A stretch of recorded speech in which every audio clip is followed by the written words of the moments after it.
Subscribe to our channel and hit the bell icon so that you know when live we go. Dear students, Rao's IAS Prelims Test Series 2021 is a complete testing and revision course for the upcoming prelims examination. The program will help you prepare for UPSC prelims through a step-up approach. It is a meticulously designed study plan to organize your preparation and keep you on track towards covering the prelims GS and CSAT syllabus extensively from NCERT to the advanced level. The goal of our Prelims Test Series 2021 program is to exhaustively cover all standard sources of study material, including NCERT, with a study plan to test you at par with UPSC level of questions, thereby improving your chances of clearing the prelims examination. To give multiple revision of the entire syllabus from the perspective of civil service prelims pattern. The test series program will also give you the final revision of all topics and themes before the examination through QIP videos and prelims compass notes. The QIP videos or Quality Improvement Program videos are for speedy revision of all important topics for the upcoming prelims examination. QIP videos are kind of crash course for the prelims examination. And prelims compass are 8 subject-wise prelims compilation of all static and current affair topics important for the upcoming prelims. Rao's IAS Prelims Test Series 2021 will include topics test, testing the concept of candidate. It will include thematic test on both the concept and the current affair of that particular theme. It will also include current affair tests covering the monthly current affairs. And there will be full-length test before the final exam to simulate you for the D-Day. There is a link in the description of this video. You can click on the link for registration and to also check out the demo QIP videos. We have posted a new question in our weekly series of mains question assignment from DNS. The question posted today is this: what are wetlands? Does preserving and expanding wetlands help in combating the perils of climate change? It's a 10 marker. You have to answer it in 150 words. This question has been framed from the DNS discussion dated 18 September 2020. You may like to watch the discussion before writing your answer. In the description of the video, there's a link for the question assignment where you can participate in the discussion on Rao's IAS eLearn platform. There are a few things that you must follow while writing and posting your answer on the eLearn platform. First and foremost, either you can type your answer in the comment box or you can write on a piece of paper and take a snapshot and upload it on the eLearn platform. Since in the final exam you will have to write on paper, it is recommended that you do practice of answer writing on the paper itself. All those of you who will send the answer by Saturday will get the evaluation and feedback from Rao's IAS teacher. It is important that you post your answer only in the portrait mode. It becomes very difficult to bend the neck and do the evaluation in the landscape mode. You should not post your answer as a reply to someone else's answer. Rather, you must post your answer in the main thread. Speed is of essence in the mains examination. Try to keep a tab on the time taken in writing the answer while you are doing the answer writing practice. It would be a good habit to mention the time taken by you to write your answer at the right top corner of your answer sheet. And you may also mention the city and the state from where you are posting your answer. This will help us to know if students are benefiting across India and DNS is reaching every nook and corner of the country. In this DNS session, we are going to have a discussion on today's newspaper, The Hindu, Delhi edition dated 7 January 2021. We shall pick up important articles for civil service examination and discuss them as per the demand of the exam. The articles that we are going to take up for discussion has been tabulated in front of you and the time stamping for the same has been given in the description section. This article is from page number 3.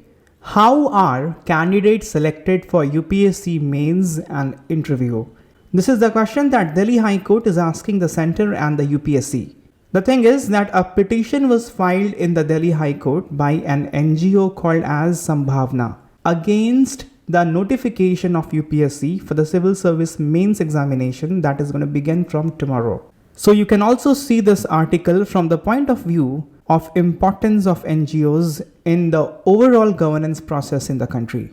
In the notification released by the UPSC, there were reservation of only 24 seats out of total 796 expected approximate vacancies. There are two broad problems that the court is seeing in this notification. Number one is the expected approximate phrase that the UPSC has used in the notification. Due to that, the court has raised a question of arbitrariness. The Delhi High Court asked the center and UPSC to explain how they were selecting candidates for the civil service mains examination and subsequent interview without declaring the actual number of vacancies, particularly for the disabled category. The bench led by the Chief Justice observed, when your vacancies are fluctuating, how many people will you call for mains and interview? If you have power to call any number of candidates for mains and interview without declaring the actual vacancy, it is known as arbitrariness. The bottom line is, selection without declaring actual number of vacancies amounts to arbitrariness, and there is a problem in democracy if there is arbitrariness. Rationality and non-arbitrariness are bedrock of democracy, and the doctrine of rationality and non-arbitrariness are essential feature of Indian legal jurisprudence. It has been settled very early by the Supreme Court back in 1958 that non-arbitrariness and rationality are essential features of Indian jurisprudence. Back then, in Ramakrishnan Dalmia versus Justice Tendulkar case, Supreme Court observed that there is vital connection between right to equality under Article 14 and rationality and non-arbitrariness. Unless there is rationality and non-arbitrariness, equal protection by the law and equality before law cannot be ensured. When power is exercised arbitrarily, rule of law is violated, and rule of law is fundamental requirement for any modern democratic society. Without rule of law, there cannot be justice. If there is no justice, there cannot be fraternity. And without fraternity, there cannot be social cohesion, there cannot be national integration. Use of arbitrary power will be violative of right to life and liberty of individuals, essentially leading to tyranny. Moreover, when there is a question of right of vulnerable section like the disabled category, it is more so important that doctrine of rationality and non-arbitrariness is adhered to. And out of this first question of arbitrariness comes out the next question, which is discrepancy in the vacancy for disabled. Rights of Person with Disability Act 2016 under section 34 reserves 4% of the central post for differently abled category. The expected approximate vacancy in the UPSC notification is 796. Even if we ignore this problem of expected approximate vacancy phrase, if the expected approximate vacancy is 796, 1% of that would be around 8, 4% would be around 32. So the reserved number of seat for differently abled category should have been 32, but it has been declared in the notification as 24. So it is contended by the NGO Sambhavna that UPSC's notification was illegal. The NGO has contended in the court that what is certain and clear for the disabled under the Rights of Persons with Disability Act 2016 has been made vague, ambiguous and uncertain by the device of expected approximate vacancies. It's a fraud on the Rights of Person with Disability Act. Additionally, Section 34 of Representation of People Act 2016 mandates equal distribution of the reserved seats for the differently abled among different classes of disability. That distribution of seat was not done in the UPSC notification. So that is another lapse on the part of UPSC. The court has sought reply from the center and the UPSC on these two questions, and it will be interesting to see as to how UPSC is going to answer these questions. See, in the prelims examination of 2018, UPSC itself asked a question. Rule of Law Index is released by which of the following? The answer to which was World Justice Project. In the 2020 edition of Rule of Law Index, India has ranked 69th. India has never ranked in the top 50. It is important for the government organizations, its agencies and officials to adhere to rule of law. And there seems to be some scope of UPSC learning a lesson from its own question. This article is from page number 7, The Importance of Social Interactions. The author writes, one of the many victims of COVID-19 pandemic are social interactions, and she stresses on this by highlighting that social interactions lead to tolerance and understanding between majority and minority communities. She further explains that because of being homebound for almost an year now, division is deepening in our society, which already is filled with lots of prejudice. This is a threat to the social fabric of our country, because the stereotypes and the resulting prejudice even normalize violence against the minority communities. We will approach this article from the perspective of GS Paper 4, Ethics, Integrity and Aptitude, and we shall touch upon the section Attitude, Content, Structure and Function mentioned in the syllabus. See, human behavior flows out of attitude largely, although the situation also influences our behavior. Attitude has three components. One is called as cognitive component. Cognition means information, the knowledge that we possess. Whether that is biased or unbiased, right or wrong, factual or false, it does not matter. Whatever information you are holding, that is going to form cognitive component of your attitude. The information and the knowledge that we have, that will elicit some emotion in us. For instance, suppose it has been fed into your mind that Africans are drug peddlers. They are unhygienic people. They are involved in women trafficking. Because of this information, when you see an African in your vicinity, your attitude will be to maintain some distance. The information is invoking some emotion of fear, emotion of disgust. That is the affective or the emotion component of your attitude. The third component of attitude is behavioral component. Suppose you met an African and he was such a gentleman. He or she engaged with you in a nice conversation, was very helpful, was very polite, and was also very knowledgeable and qualified. The next time when you see an African, you will not be repulsive. Your past experience and encounter will affect your present behavior. The past experiences that forms the behavioral component of the attitude. All these three components are interlinked. Our past experiences and encounter, they actually affect our cognition. The knowledge base, the information set, that is updated because of the experiences and encounters that we have. And as soon as cognition is affected, emotion is bound to get affected. If your cognition changes, if your information changes, if your cognitive attitude towards African changes, then the moment you look at an African, the kind of emotion that will be unleashed in you will also change. So behavior that influences cognition, which in turn influences emotion, and that in turn affects the overall attitude. There are three terms here which are important for the exam: stereotypes, prejudices, and discrimination. Stereotypes are our beliefs about what are the typical characteristics or traits of a member of a specific group. In terms of attitude, our stereotypes forms the cognitive component of our attitude. Prejudice is basically prejudgment, forming an opinion before you are aware of the relevant facts. Prejudice is always used in the negative connotation. It occurs when someone holds a negative feeling about a group of people. And in terms of attitude, prejudice forms the affective or the emotional component of our attitude. Discrimination is action. Discrimination in terms of attitude forms the behavioral component of our attitude. Now, the author contends that our society is filled with prejudices. So the big question is how to mitigate the prejudice, especially when it is so pervasive and intense.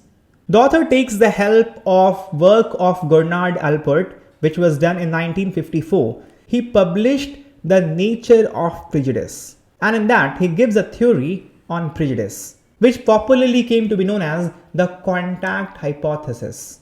The idea was that contact, of course with some caveat, contacts reduces prejudices. And subsequently, the sociologist arrived at a simpler idea that friendship reduces prejudices. Then, to make the argument more compelling, as must be done in your answers, the author cites more research work, more findings, especially one of the research work conducted by Lokniti, which is in itself a research project of Center for Studying the Developing Society. In this study, it was found out that 83% of majority community members who had a minority friend were comfortable living in non-majority neighborhood. And when the majority community members were not having a minority friend, then only 70% were comfortable in living in the non-majority community. Meaning, if a majority community member has a non-minority friend, then the propensity, the willingness to live in a non-majority community increases. Overall, that reflects a positive attitude towards minorities. The author also cites a study where it was shown that people who consume media plentifully, in their case, interaction with people outside their community weakens prejudice. So the answer to the question, how to mitigate prejudice when it is so pervasive and intense, if it has to be answered in one word, is this: interactions, friendship, contact. All these things will basically target the behavioral component of attitude, which in turn will change the cognitive component and the emotional component. Interactions do change attitude. To give you an example, few decades back, or to a certain extent even today, many Westerners see Indians as people of tribal culture, snake charmers, elephant riders. They have negative attitude towards Indians. When Swami Vivekananda went to Chicago to address world's first religion congress in 1893, just by looking at his attire, people started to walk off. And then Swami Vivekananda began his speech by saying, "My brothers and sisters of America." That instantly changed the attitude. When you experienced the interaction with the man, you saw brotherhood in his approach. That changed the behavioral component of attitude. And that must have also induced positive emotion, affecting the affective component of attitude.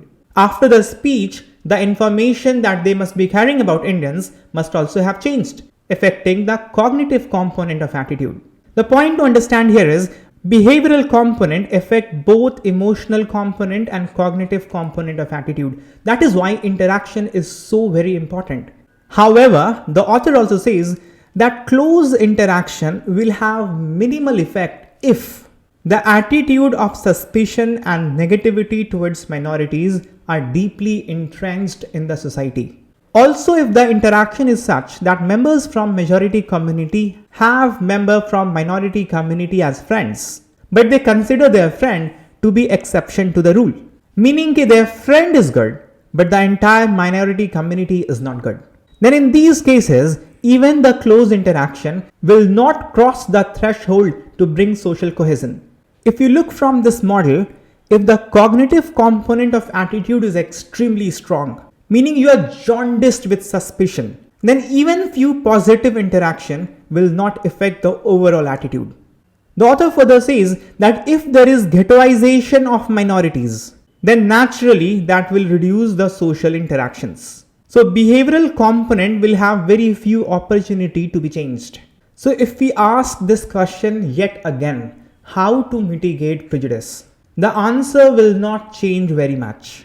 Towards the end, the author cites work of Asutosh Varshney. He explains in his book, Ethnic Conflict and Civic Life, that peace and social cohesion between different communities in society is possible only if there is civic engagement. And there's a crucial thing here. There is redefining of us. Discrimination resulting from prejudice begins in cognition. When you think that there is us and them, when you are carrying this notion, then cognitive component of attitude becomes extremely intense and negative. To change this will require education, will require leadership, and will require building a social ecosystem that will be tolerant and inclusive. This is a lead article from page number 6, Boosting India with Maritime Domain Awareness. The article opens up with a strategy of legendary military strategist Sun Tzu, and you can use this opening in your essay writing related with internal security. Sun Tzu observed that the critical element in battle was foreknowledge. But foreknowledge will not come from spirits or gods or analogy with past events or any kind of calculations. According to him, foreknowledge will come from knowing the enemy well.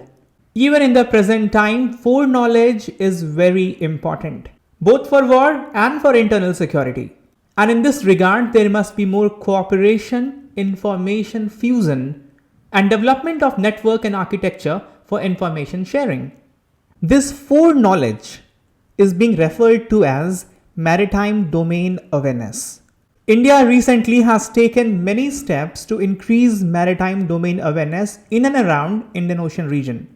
India has set radar surveillance stations in Mauritius, Seychelles, and Sri Lanka. Indian Navy is seeking to expand these radar surveillance stations to Maldives, Bangladesh, and Myanmar.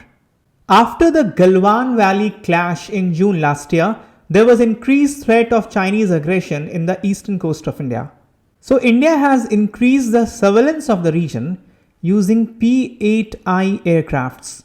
P-8 are aircrafts used basically for surveillance purpose. It is given by Boeing. India procured it from US, and I stands for Indian version of P-8 aircraft. You would be aware that last year, Indian Navy established Information Fusion Center in Gurgaon. It is called as Information Fusion Center, Indian Ocean region. It is reported that 7 Indian Ocean countries, Bangladesh, Myanmar, Indonesia, Sri Lanka, Maldives, Mauritius, and Seychelles, they are going to station permanent officers at India's Information Fusion Center, Indian Ocean region. France already has officers at this center. Important Indo-Pacific navies like Australia, Japan, UK, and US, they also have agreed to position their officers at Information Fusion Center, Indian Ocean region.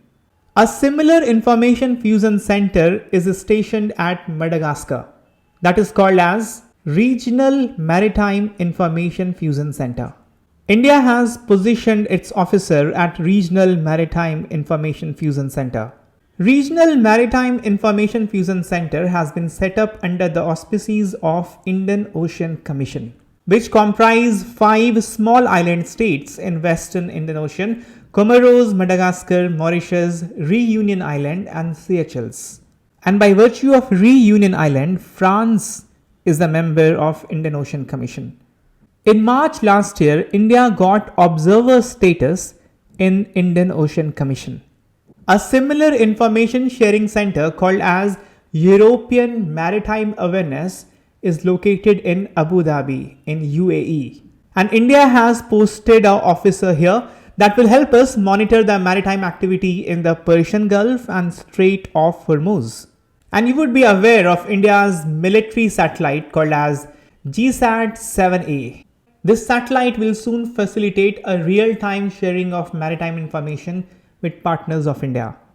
India also has advanced in developing capability for underwater detection, in development of stealth technology. You must be aware of air-independent propulsion system that has been developed in Kaveri class submarine. In August last year, Ministry of Defense has approved a 42,000 crore project for development of stealth technology. These are crucial steps because Chinese submarines have been found as close as Indonesia, and that poses risk to our eastern maritime region. India is engaging with United States and Japan and now Australia in Exercise Malabar. To develop better ties with countries in and around Indian Ocean, India initiated the flagship program Project Mawsum. All these initiatives are manifestation of philosophy of India to act as a net security provider and a preferred partner in the Indo-Pacific region. And this philosophy of India has found expression in the term Sagar, security and growth for all in the region. Sagar, as announced by Prime Minister of India, is India's Indo-Pacific vision. As you can see, India has made lot of progress in developing maritime domain awareness that will lead to foreknowledge. It's a very important issue for India's internal security, and developments as they will happen, you must keep on adding in your notes because the topic is important for the mains examination. This news article from page number 4 is on avian flu or bird flu. It has been reported that many migratory birds in the Pong Dam Wildlife Sanctuary in Himachal Pradesh are dying. From lab testing, it has been confirmed that the reason for death is bird flu. Bird flu is highly contagious viral disease, and UPSC has been asking about viral diseases very often in the prelims examination. UPSC asked this question in the prelims examination of 2015. H1N1 virus is related with which disease? The answer was swine flu. H5N1 virus is related with bird flu. In 2017 prelims examination, UPSC asked about Zika virus. Both the statements given in the question were true. Zika virus disease is transmitted by same mosquito that transmits dengue, and the disease is transmitted sexually. In 2019, UPSC asked question on hepatitis.